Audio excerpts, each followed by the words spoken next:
10 Commandments of Safety Driving. First, I will not drive when drunk, nor drowsy, nor fatigued. I will not pass without care on curves, nor hills, nor the view unseen by my eyes.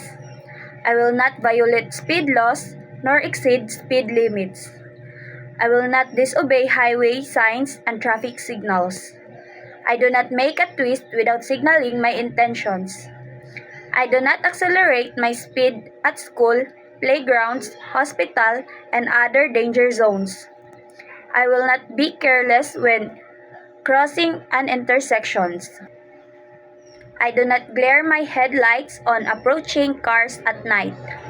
I will not slow down when twilight comes and unsafe road conditions are before me. I will be courteous and respectful of the right of every driver and pedestrian.